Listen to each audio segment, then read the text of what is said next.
বাবুর যে কন্ডিশনটা দেখতে পাচ্ছেন এটাকে মেডিকেলের ভাষায় বলা হয় ইমপেটিগো। এটা একটি সংক্রামক চর্মরোগ, অর্থাৎ একজন থেকে আরেকজনের দেহে ছড়িয়ে পড়তে পারে। এটা স্টেফিলোকোকাস অরিয়াস এবং স্টেফিলোকোকাস পাইজন্স নামক দুটি জীবাণু দ্বারা হয়। এটা মুখমণ্ডলে বেশি হয়, নাকের আশেপাশে হয়, হাতে এবং শরীরের অন্যান্য জায়গায় হতে পারে। এটা বাচ্চাদের বেশি হয়, তবে বড়দেরও এটা হতে পারে। এটা সাধারণত দেখা যায় যে লাল গোটার মতো হয় এবং অনেক সময় পানি নিয়ে আসে।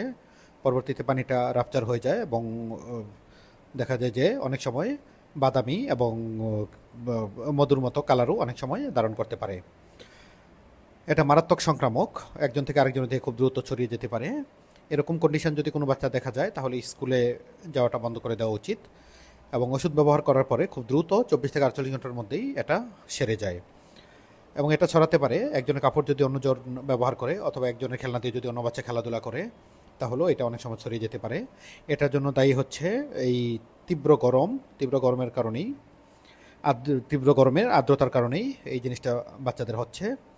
এবং সাথে যদি কোনো বাচ্চার রোগ প্রতিরোধ ক্ষমতা কম থাকে তখন এই জিনিসটা স্কিনে হতে পারে।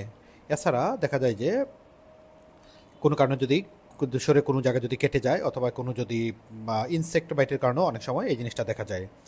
এরকম কন্ডিশন হলে আমরা সাধারণত যদি অল্প পরিমাণ থাকে তাহলে ক্রিম ব্যবহার করলেই, অ্যান্টিবায়োটিক ক্রিম যেমন মিউপুরেসিন বা ফুসিটিক অ্যাসিড ক্রিম ব্যবহার করলে এটা সেরে যায়।